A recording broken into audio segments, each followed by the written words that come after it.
அமெரிக்கால மார்ச் 17ஆம் தேதி Saint Patrick's டே அப்படின்னு சொல்லி செலிப்ரேட் பண்ணுவாங்க. அது என்ன செயின்ட் பேட்ரிக்ஸ் டே? அதுக்கு பின்னாடி என்ன ஃபேக்ட்ஸ் இருக்கு? அப்படின்றத பத்தி தான் இந்த வீடியோல நம்ம பார்க்க போறோம். இந்த பேர்ல இருக்கிற மாரியே அவர் ஒரு செயிண்ட். ஆனா, இது அமெரிக்காக்குரிய ஃபெஸ்டிவல் கிடையாது. இது ஒரு அயர்லாண்டுடைய ஃபெஸ்டிவல்.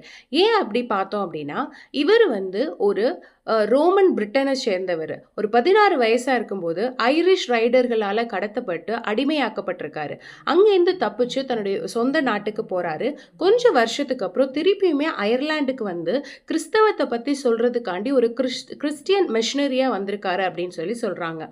இந்த செயின்ட் பேட்ரிக்ஸோடைய வாழ்க்கையையும் அவர் செஞ்ச நல்ல விஷயங்களையும் தியாகங்களையும் போற்ற விதமாக தான் அயர்லாண்டுக்காரங்க அவருடைய இறந்த நாளாகிய மார்ச் 17ஆம் தேதியை செயின்ட் பேட்ரிக்ஸ் டே அப்படின்னு சொல்லி அவங்க செலிப்ரேட் பண்ணுறாங்க.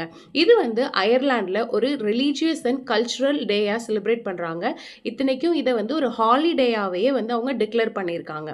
சரி, இது ஏன் அமெரிக்கன் செலிப்ரேட் பண்ணுறாங்க அப்படின்னு பார்த்தோம் அப்படின்னா, அயர்லாண்டுலேருந்து அமெரிக்காவுக்கு நாடு பெயர்ந்து வந்தவங்க அவங்களுடைய கல்ச்சரையும் அவங்களுடைய ஃபெஸ்டிவல்ஸையும் அமெரிக்கா கொண்டு வந்தது மூலமா செயின்ட் பேட்ரிக்ஸ் அமெரிக்காவில் ஃபேமஸ் ஆகிறாரு.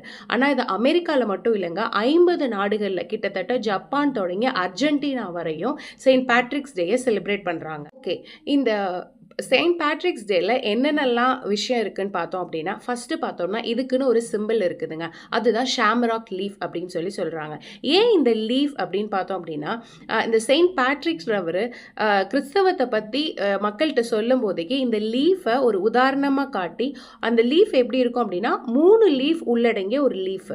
அந்த 3 லீஃபை வச்சு ஹோலி ட்ரினிட்டியை அவர் எக்ஸ்பிளைன் பண்ணியிருக்காருன்னு சொல்றாங்க. அதனால இது ஒரு சிம்பிளா கருதப்படுது. அதனால் அது மட்டும் இல்லாம இந்த செயின்ட் பேட்ரிக்ஸ் டேல சிகாகோல இருக்கிற ரிவர் ஃபுல்லா டை பண்ணிடுவாங்க. கிரீன் கலர்ல டை பண்ணிடுவாங்க. அந்த டை கிட்டத்தட்ட 5 மணி நேரம் அந்த டை கலர் மாறாம இருக்கும் அப்படின்னு சொல்லி சொல்றாங்க. ரெண்டாவது பார்த்தோம் அப்படின்னா, இந்த செயின்ட் பேட்ரிக்ஸ் டேக்கும் பச்சை கலருக்கு ஒரு சம்பந்தம் இருக்குங்க. இந்த பச்சை கலரை என்னன்னு சொல்றாங்க அப்படின்னா, ஐரிஷோடைய இண்டிபெண்டன்ஸ் உடைய சிம்பிள் அப்படின்னு சொல்லி சொல்றாங்க.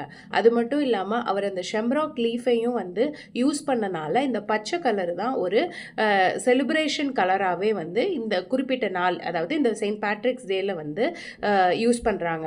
எப்படி அப்படின்னா அவங்க பரைடு போகிறப்ப, அதாவது நியூயார்க்கு, பாஸ்டன் அந்த மாதிரி நகரங்களில் பரைடு போவாங்க பச்சை கலரில் ட்ரெஸ்ஸு போட்டு. ஆக்சுவலாக சொல்ல போனோம் அப்படின்னா அந்த செயின்ட் பேட்ரிக்ஸ் டே ஒரு ரிலீஜியஸ் ஃபீஸ்ட்டுங்க. இப்போ பார்த்தீங்க அப்படின்னா இது ஒரு பரைடு போகிறதுக்கும் நல்ல ட்ரிங்க்ஸ் பண்ணுறதுக்கும் ஒரு செலிப்ரேஷன்ற ஒரு